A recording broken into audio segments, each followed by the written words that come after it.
Volunteering and You by Tracy Farrow. Do you ever sit there a little bummed out and wonder what your purpose is? It's normal to do that sometimes, and we all go through it occasionally. Even if this is only an occasional mood, what can we really do about it?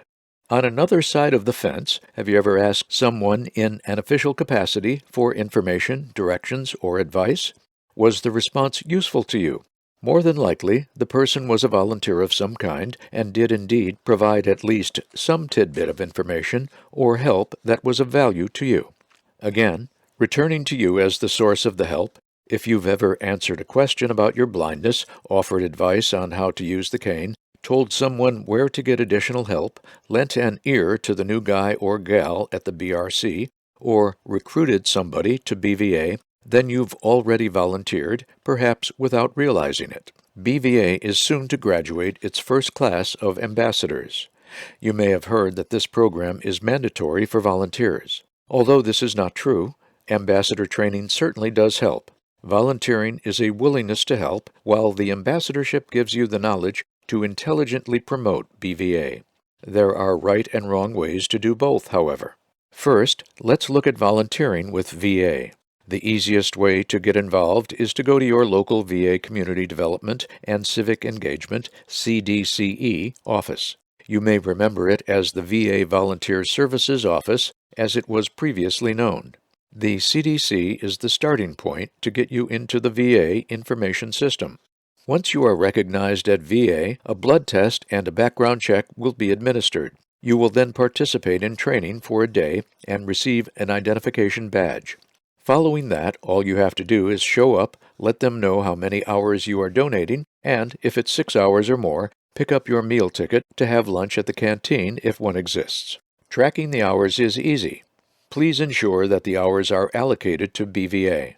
Doing so shows that you are an active volunteer. It also demonstrates to your local VA and the national office how many hours our organization provides to America's veterans. The hours are applied to the VA Volunteer Recognition Program.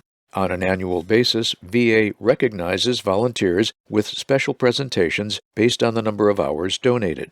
If you are also a BVA ambassador, you will be identified as a trained representative to speak on behalf of BVA. There are limitations to how you can help, of course, and you will have learned what those limitations are during your training. However, whether you are an ambassador or not, acting in an official VA capacity as a volunteer gives you the legitimacy and legality to be at a VA facility and interact with veterans as an unpaid employee. Becoming an official volunteer also provides a level of coverage and protections that you will learn about in the VA volunteer training sessions. You will be held to standards of conduct for both VA and BVA, none of which are unrealistic or disagreeable. So, what if you are not near a VA facility? Is it still possible to volunteer or be a BVA ambassador? The answer is a resounding yes.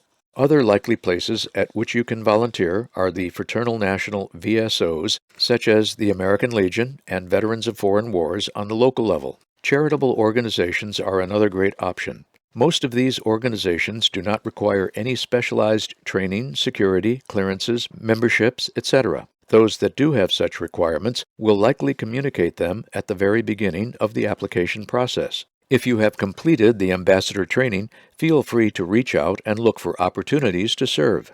BVA is not the only well-kept secret. The services VA provides to blinded veterans are also far from common knowledge. Use the ambassador skills to set up outreach events while working with civilian agencies to spread the word about BVA. Your counterparts in other organizations of and for the blind can present what is available on the civilian side, and it will be amazing how much information can be shared.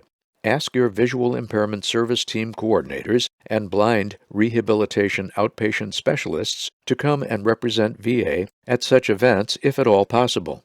They have a requirement for outreach hours too, and this can help everyone. It is critical to remember that you can talk about VA, but you cannot represent this top-level cabinet department in any way. You can, however, represent BVA. Check with your CDCE office, BVA leadership, or other agencies to develop a successful outreach program, and you will soon be volunteering. Before you realize what is happening, you will notice many asking for your advice and guidance. If you haven't gone through the ambassador training, you will want to sign up for the next module. One final benefit of volunteering for now, among the many others that exist. You will also be able to take days off when you want without the worry of having to return to a job. After being gone for a few days, you will want to return to the more meaningful of life's experiences, the ones that attracted you to the volunteer spectrum in the first place. People work because they must, while people volunteer because they want to. What do you want to do?